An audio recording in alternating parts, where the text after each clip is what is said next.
and welcome along to the Property Academy podcast by Obus Partners. I'm your host, Steve McKnight. And I'm Andrew Nicol. And today on the show, we're talking about where are house prices bouncing back fastest. Now, it's really interesting, Andrew. We were just at an event at Eden Park on Sunday. It wasn't for the rugby. Oh, is that what they do there? It was there. We were at a property investment event with Steve Goody, speaking along at that to about 350 investors.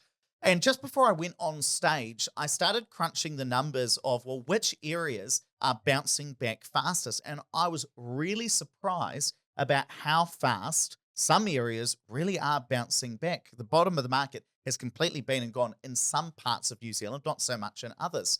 And the reason I was crunching them just before going on stage is we just had new data out, I think, 2 days before, so I wanted to include it. And what was amazing, Andrew, is some places like Otago, house prices there have bounced back 9.7% from the bottom of the market. So That's a lot. they are up almost 10% from the bottom of the market. It is really quick. And if you're just looking at the Herald or stuff for Radio New Zealand's reporting, they often just report month-to-month numbers. So you might not realize how fast some of these bounce backs are. Now, Andrew, where else in the country do you want to start looking at? Show me Canterbury while you're down there. Okay, so that is up. Canterbury's up about 6.8% since the bottom of the market. Show me Wellington. Wellington, bit better than Canterbury, 7.5% up. The market there's been recovering for about 9 months. That's actually quite surprising to me.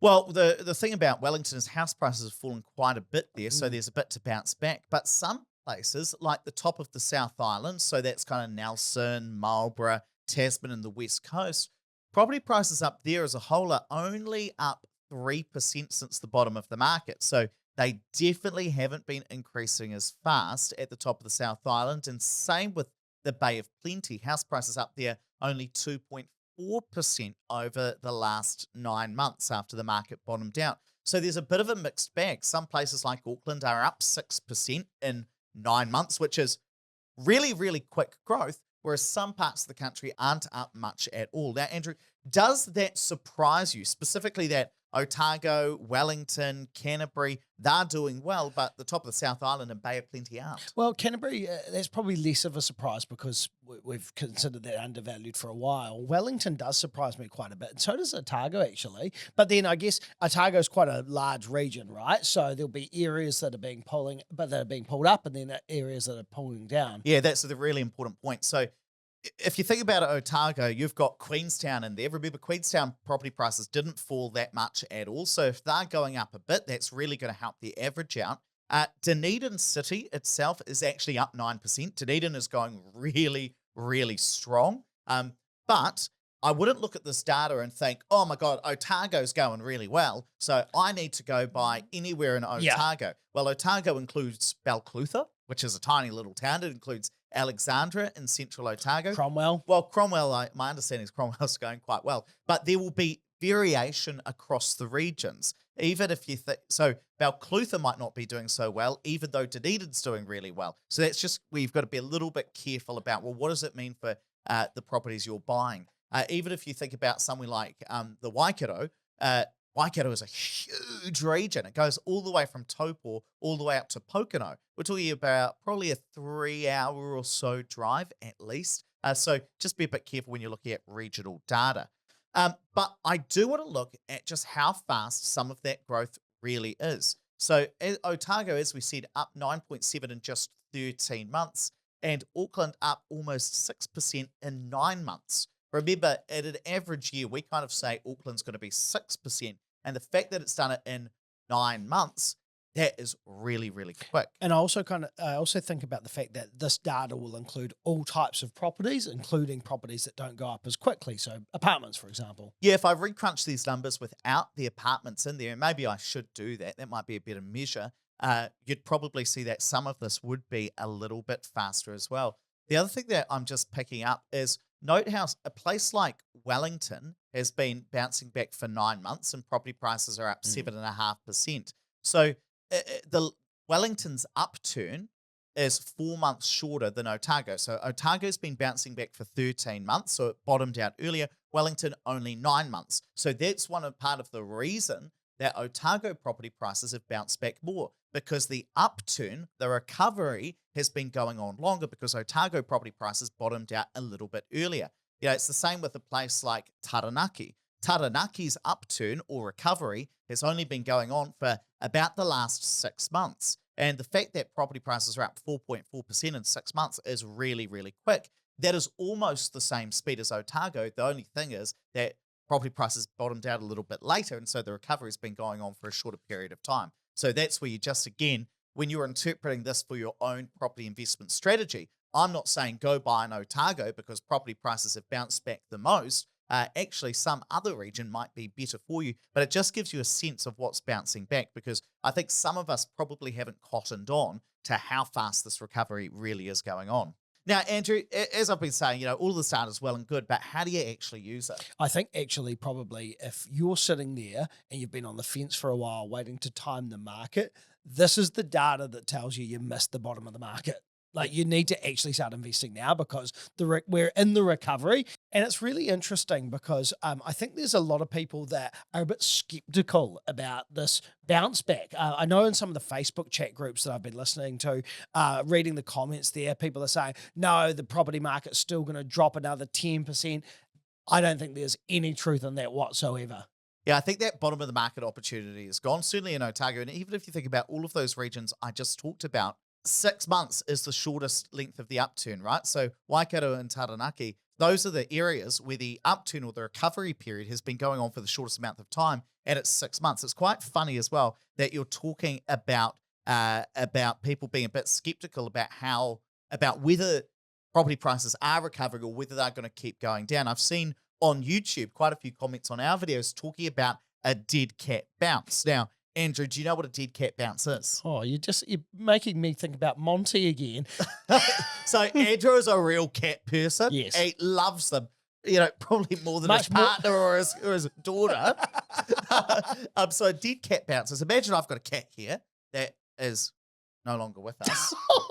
And I throw it off a building. It's a term that's often used in No, stocks. go with me on this. Okay. So I throw it off the building. Yeah, that sounds what like happens? you. What happens? It bounces, it comes up, and then it goes back down. And so you can't look at the cats and say the cat's alive again because it bounced. So this is terrible. Such a bad example. Well, it's not my thing. It's a stock market term. I know. I didn't come up with this. I'm not the psychopath. And so you're the one throwing the cat, though.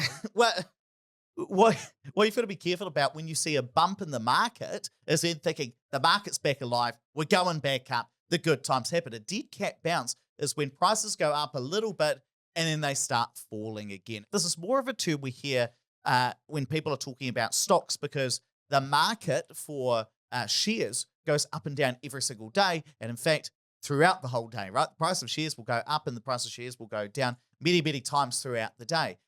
Whereas you don't see that as much in property because the data is only reported on a monthly basis. Now, generally speaking, Andrew, how long does a dead cat bounce last for? Well, like you say, shares are a lot more volatile. So often you might see that bounce over a day or a week or maybe a couple of months, but probably no longer than a 3-month period. That would probably be considered a long bounce back.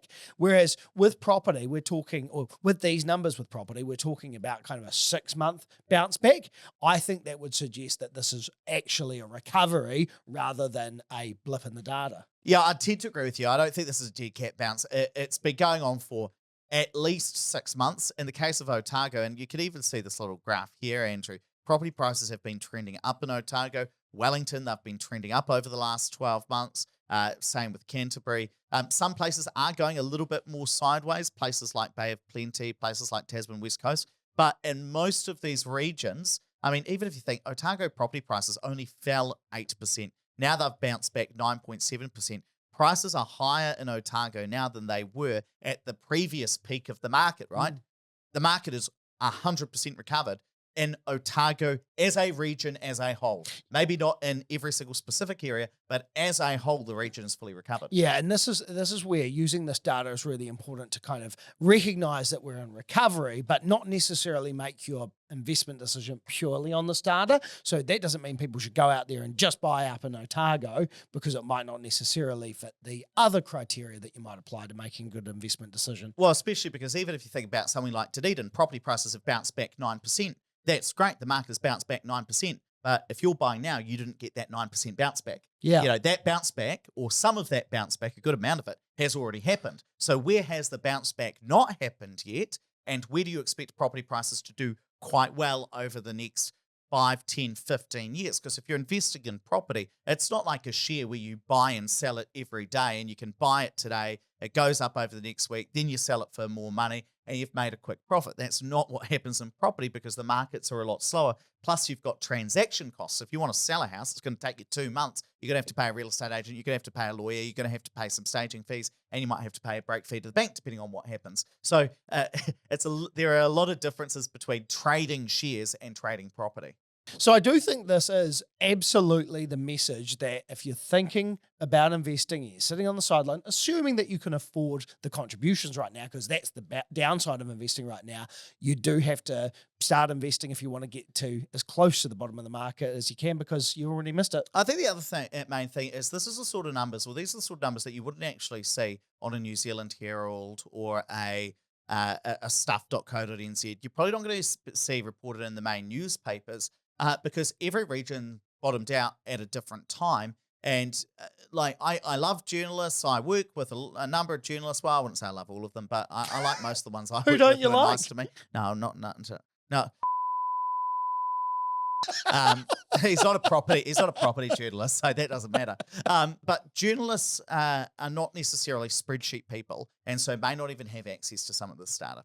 Right, let's wrap it up there, but please don't forget to rate, review, and subscribe to the podcast. It really does help us get the message out to more people. And hey, if you are listening to this on your podcast app, whether it be Spotify or Apple Podcasts, and you want to see some of the graphs we're sharing, just Google Opus Partners YouTube. It'll be the first thing that comes up. And if you're watching on YouTube, make sure you hit subscribe. We release new videos every Monday and Wednesday.